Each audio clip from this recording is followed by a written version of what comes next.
নাটোর জেলা বাংলাদেশের রাজশাহী বিভাগে অবস্থিত একটি জেলা।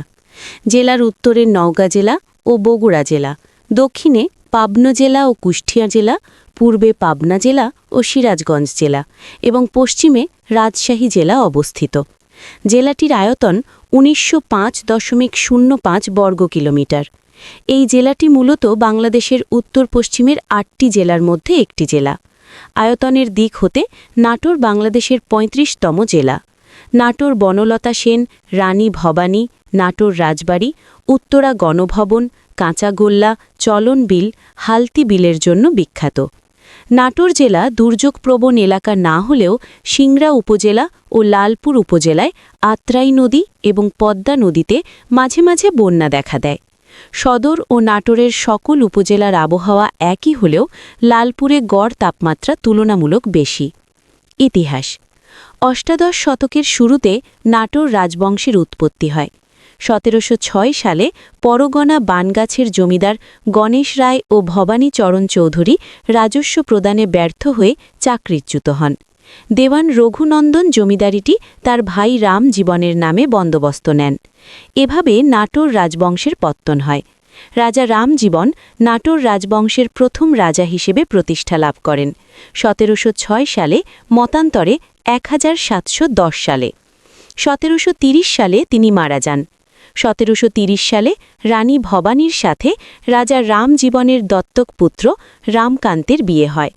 রাজা রাম জীবনের মৃত্যুর পরে রামকান্ত নাটোরের রাজা হন। ১৭৪৮ সালে রাজা রামকান্তের মৃত্যুর পরে নবাব আলীবর্দী খাঁ রানী ভবানীর ওপর জমিদারি পরিচালনার দায়িত্ব অর্পণ করেন। রানী ভবানীর রাজত্বকালে তার জমিদারি বর্তমান রাজশাহী, পাবনা, বগুড়া, রংপুর, দিনাজপুর, কুষ্টিয়া, যশোর, পশ্চিমবঙ্গের মুর্শিদাবাদ, বীরভূম, মালদহ জেলা পর্যন্ত বিস্তৃত ছিল। নাটোরে নীল বিদ্রোহ ১৮৫৯ থেকে ১৮৬০-এ সংঘটিত হয়। ১৮৯৭ জুনে নাটোরে বঙ্গীয় প্রাদেশিক কংগ্রেসের অধিবেশন হয়। সত্যেন্দ্রনাথ ঠাকুর সভাপতি, মহারাজা জগদীন্দ্রনাথ অভ্যর্থনা সমিতির সভাপতি ও প্রধান উদ্যোক্তা ছিলেন। রবীন্দ্রনাথ ঠাকুর ও মহারাজা জগদীন্দ্রনাথের চেষ্টায় সেবারই প্রথম রাজনৈতিক সভায় বাংলা ভাষার প্রচলন করা হয়। ১৯০১ সালে মহারাজা জগদীন্দ্রনাথ কলকাতা কংগ্রেসের অভ্যর্থনা সমিতির সভাপতি হন। ১৮৪৫ সালে রাজশাহী জেলার অধীনে নাটোর মহকুমার সৃষ্টি, আর অন্যান্য মহকুমার মতো জেলায় উন্নীত হয় ১৯৮৪ সালে। ১৯৭১ সালের ৫ই মে গোপালপুরের চিনিকলের এমডি মোহাম্মদ আজিম সহ প্রায় ২০০ মানুষকে নৃশংসভাবে পাক বাহিনী হত্যা করে। এই বধ্যভূমিতে নির্মাণ করা হয়েছে শহীদ মিনার এবং রেল স্টেশনের নামকরণ হয়েছে আজিমনগর। ১৭৬৯ থেকে ১৮২৫ সাল পর্যন্ত নাটোর রাজশাহী জেলার সদর দফতর ছিল। প্রতিস্থাপনের প্রাক্কালে নাটোরকে মহকুমা হিসেবে ঘোষণা করা হয়েছিল। সেই কারণেই নাটোর বাংলাদেশের প্রথম মহকুমা। নাটোর ১৯৮৪ সালে একটি জেলা হিসেবে প্রতিষ্ঠিত হয়। নাটোর রাজবাড়ি: নাটোর মুঘল শাসনামলের শেষ সময় থেকে বাংলার ক্ষমতার অন্যতম প্রাণকেন্দ্রে পরিণত হয়। বিশেষ করে নবাবী আমলে নাটোরের ব্যাপক ব্যাপ্তি ঘটে। বাংলার সুবেদার মুর্শিদ কুলি খাঁ ১৭০১ থেকে ১৭২৭ শাসনকাল এর প্রত্যক্ষ তত্ত্বাবধানে বরেন্দ্রী ব্রাহ্মণ রঘুনন্দন তার ছোট ভাই রাম জীবনের নামে এতদ অঞ্চলে জামিদারি প্রতিষ্ঠা করেন। রাজা রাম জীবন রায় নাটোর রাজবংশের প্রতিষ্ঠাতা। কথিত আছে, লস্কর খাঁ তার সৈন্য সামন্তদের জন্য যে স্থান হতে রসদ সংগ্রহ করতেন, কালক্রমে তার নাম হয় লস্করপুর পরগনা। এই পরগনার একটি নিচু জলাভূমির নাম ছিল ছাইভাঙা বিল। ১৭১০ সনে রাজা রাম জীবন রায় এই স্থানে মাটি ভরাট করে তার রাজধানী স্থাপন করেন। কালক্রমে মন্দির, প্রাসাদ, দিঘি, উদ্যান ও মনোরম অট্টালিকা দ্বারা সুসজ্জিত নাটোর রাজবাড়ি প্রস্তুত হয়। পরে আস্তে আস্তে পাশের এলাকায় উন্নয়নের ধারাবাহিকতায় একসময় নগরী পরিণত হয়। সুবেদার মুর্শিদ কুলি খাঁয়ের সুপারিশে মুঘল সম্রাট আলমগীরের নিকট হতে রামজীবন ২২খানা খেলাত এবং রাজা বাহাদুর উপাধি লাভ করেন। নাটোর রাজ্য উন্নতির চরম শিখরে পৌঁছে রাজা রামজীবনের দত্তক পুত্র রামকান্তের স্ত্রী রানী ভবানীর রাজত্বকালে। 1782 সালে ক্যাপ্টেন রেনেলের ম্যাপ অনুযায়ী রানী ভবানীর জমিদারির পরিমাণ ছিল 12,999 বর্গ কিলোমিটার। শাসন ব্যবস্থার সুবিধার জন্য সুবেদার মুর্শিদ কুলি খাঁ বাংলাকে 13টি চাকলায় বিভক্ত করেন। এর মধ্যে রানী ভবানীর জমিদারি ছিল 8 চাকলা বিস্তৃত। এই বিশাল জমিদারির বাৎসরিক আয় ছিল 1.5 কোটি টাকার ওপরই। বর্তমান বাংলাদেশের রাজশাহী, পাবনা, বগুড়া, রংপুর, দিনাজপুর, কুষ্টিয়া, যশোর এবং পশ্চিমবঙ্গের মালদহ, মুর্শিদাবাদ ও বীরভূম জেলাব্যাপী বিস্তৃত ছিল তার রাজত্ব। এছাড়া ময়মনসিংহ জেলার পুখুরিয়া পরগনা এবং ঢাকা জেলার রানীবাড়ী অঞ্চলটিও তার জমিদারির অন্তর্গত ছিল। এই বিশাল জমিদারির অধীশ্বরী হওয়ার জন্যই তাকে মহারানী উপাধি দেওয়া হতো এবং তাকে অর্ধবঙ্গেশ্বরী হিসেবে অভিহিত করা হতো। নাটোরের রাজারা এই বিশাল জমিদারি পরিচালনা করত নিজস্ব প্রশাসনিক ব্যবস্থাপনায়। নবাবী আমলে তাদের নিজস্ব দেওয়ানি ও ফৌজদারি বিচারের ক্ষমতা ছিল।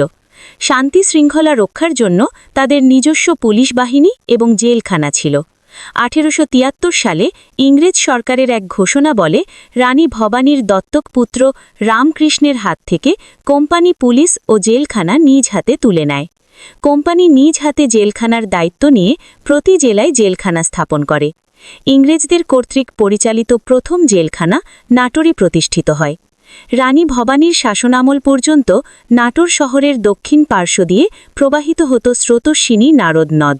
পরবর্তীকালে নদের গতিমুখ বন্ধ হয়ে গেলে সমগ্র শহর এক অস্বাস্থ্যকর পরিবেশের মধ্যে নিপতিত হয়। ড্রেনেজ ব্যবস্থা, বদ্ধ জল ও পয় নিষ্কাশনের একমাত্র সংযোগস্থল ছিল নারদ নদ। সেই নদ অচল হয়ে পড়ায় শহরের পরিবেশ ক্রমাগত দূষিত হয়ে পড়ে। ইংরেজ শাসকেরা সেজন্য জেলা সদর নাটোর হতে অন্যত্র স্থানান্তরের উদ্যোগ নেন। মিস্টার প্রিঙ্গেল 1822 সালের 23 এপ্রিল জেলা সদর হিসেবে পদ্মা নদীর তীরবর্তী রামপুর বোয়ালিয়ার নাম উল্লেখ করে প্রস্তাবনা পেশ করেন। 1825 সালে নাটোর থেকে জেলা সদর রামপুর বোয়ালিয়াতে স্থানান্তরিত হয়। জেলা সদর স্থানান্তরের পর ইংরেজ সরকার মহকুমা প্রশাসনের পরিকাঠামো তৈরি করে। সেই পরিকল্পনা অনুযায়ী মহকুমা হিসেবে নাটোরের পদাবনতি ঘটে। তারপর দীর্ঘ 165 বছর অর্থাৎ ইংরেজ, পাকিস্তান এবং বাংলাদেশের 14 বছরের প্রশাসনিক ইতিহাসে নাটোর মহকুমা সদর হিসেবে পরিচিত ছিল। 1984 সালে বৃহত্তর রাজশাহী জেলা ভেঙে নাটোর পুনরায় জেলা সদরের মর্যাদা লাভ করে। দীঘাপতিয়ার জমিদার বাড়ি বর্তমানে উত্তরা গণভবন। রাজা রামজীবন 1730 সালে মৃত্যুবরণ করেন। মৃত্যুর পূর্বে তিনি রাজা রামকান্তকে রাজা এবং দেওয়ান দয়ারাম রায়কে তার অভিভাবক নিযুক্ত করেন। রাজা রামকান্ত রাজা হলেও প্রকৃতপক্ষে সম্পূর্ণ রাজকার্যাদি পরিচালনা করতেন দেওয়ান দয়ারাম রায়। তার দক্ষতার কারণে নাটোর রাজবংশের উত্তরোত্তর সমৃদ্ধি ঘটে। 1748 সালে রামকান্ত পরলোক গমন করেন। স্বামীর মৃত্যুর পরে রানী ভবানীকে নবাব আলীবর্দী খাঁ বিস্তৃত জমিদারি পরিচালনার দায়িত্ব অর্পণ করেন।